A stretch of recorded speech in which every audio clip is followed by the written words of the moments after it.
Hello and good morning. It's Phil Thatch and I'm back at the wetlands in Rhea County, Tennessee.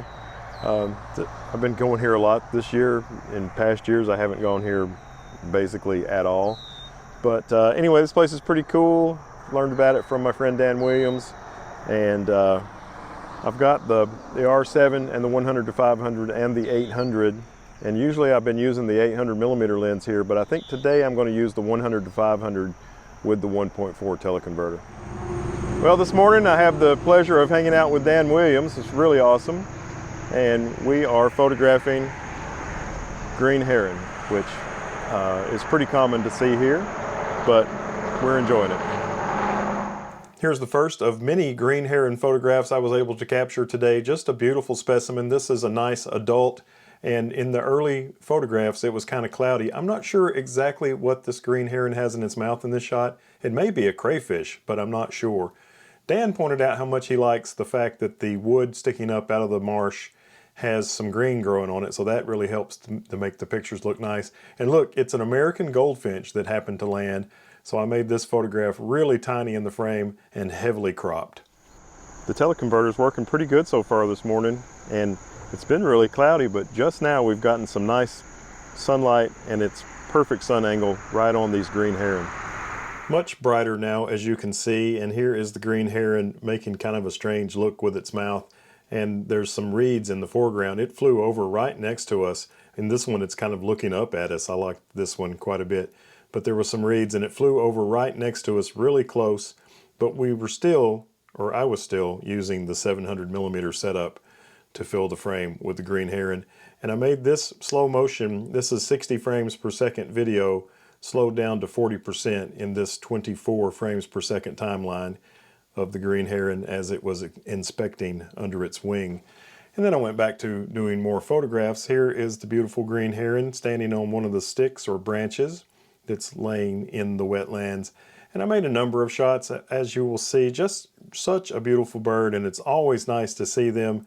And this is the main reason that I've gone to this wetland so much this year. In this shot, a red-winged blackbird flew over and the green heron pointed its head upwards. Next up, I'm going to do a little bit of macro work with the 100-500 and the 1.4 teleconverter. This is more 60 frames per second video slowed down to 40% on a 24 frames per second timeline. Turned out pretty nice. And now we're back to more green heron photographs. You know, it was so cloudy that morning, and then it got nice and sunny, and the sun was shining right on the birds and right on our backs. So it just turned out perfect for making these green heron photographs. In this one, I zoomed all the way back to 420mm, which is as far back as you can zoom with the 1.4 teleconverter on the 100-500. And now we're back to a little bit more slow motion video as the green heron is doing some scratching. I love it when they scratch and the feathers on top of their head poke up like that. I think it looks really interesting.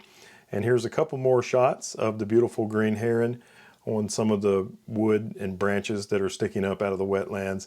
And here's another one on that same perch, but by now it's climbed up to the very top and it was fixing to fly off and head over to another area.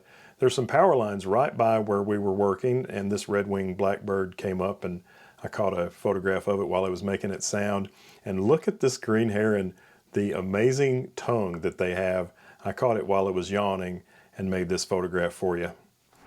I came down here to the far corner of the wetlands, and there's another green heron perched down here. The one that I had been photographing for quite some time finally flew off. And there's another one down here. I think it's slightly subadult, but I'm making a few more shots of it. Man, it's hot out here this morning. I said in that video clip that I thought this bird was slightly subadult, but I believe I'm mistaken. I think this one is a full adult. And I really like this little log that it was on with the grass growing off of it there. And I made a number of photographs of it as it made its way from the very tip on the right-hand side of this log and down further towards the bottom. I thought the surroundings were really cool, and I liked the way the light was on the bird, and I liked that grass. And just the whole thing was really beautiful. And then it moved over to a different perch, and I got a shot of it there, and it moved yet again to another perch, and I made a photograph of it here as well before changing to something else. I got a picture of a mockingbird down this way as well. Nothing special there, but A little change of pace for this video, which has been kind of heavy on the Green Heron content. Speaking of subadults, I believe this mockingbird actually is a subadult, and oh man, I love the way this photograph turned out. I hope you like it as well. And then I made one last photograph of the beautiful green heron to share with you in this very green heron oriented video. Well, it's been a nice morning out here, hanging out with Dan for a little while, shooting with the R7, the 100-500, and the 1.4 extender has been pretty cool. You know, usually when I need excessive reach, instead of putting the teleconverter on this lens, I just switch to the 800. And I kind of still might like that a little better than this. I'm not sure. But this definitely works as well. It's a much more expensive combination, but it definitely works. So I appreciate you hanging out with me this morning. If you liked the video, give me a thumbs up. And if you want to see some more stuff like this, subscribe, hit the bell. And as always, I look forward to seeing you in the next one. Bye-bye from Rhea County Wetlands.